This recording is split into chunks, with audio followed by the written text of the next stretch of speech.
Grabe. Muulan dun sa may bandang Mindoro. Mindoro yan. Tapos ito Marinduque ito eh. Yung island na yan. Yan natatanaw natin dyan. Yan, tapos ito yan. Bayan to ng Unisan. Ito. Yan. Unisan.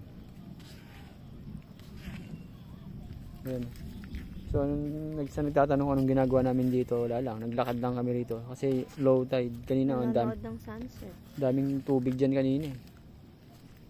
Tapos ito yung ano, ganito yung beach nila dito. Medyo mabato. Yan, mabato. Ganda ng sunset oh. Sunset!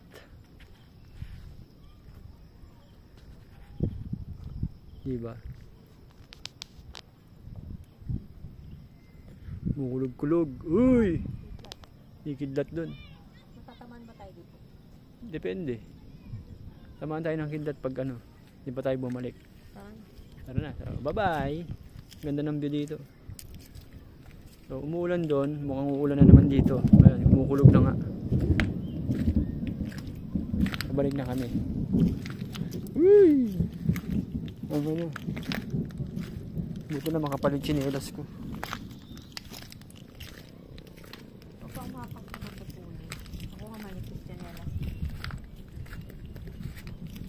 Ayan o. Kanina, punong-puno ng tubig dito. Hindi nga kami makapunta sa Pangpang kasi may mga jellyfish pa nga daw eh. Kaya hindi kami nire-recommend na maglakad. Kahit sa ano lang, baybayin o sa shore. Ito, at least may konting buwang. Tapos, batuhan na naman. Yan na. Diyan kami nag-stay. Dito sa Adelas Beach Resort.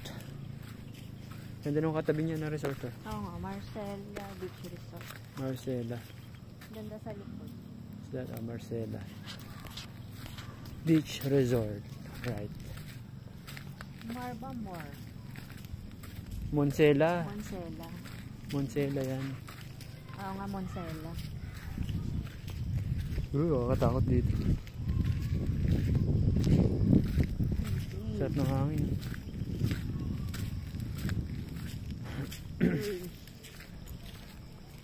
Low tide. Bukas high tide na naman. Ay, hindi na naman natin makikita to. Butubig na naman to bukas. See ya!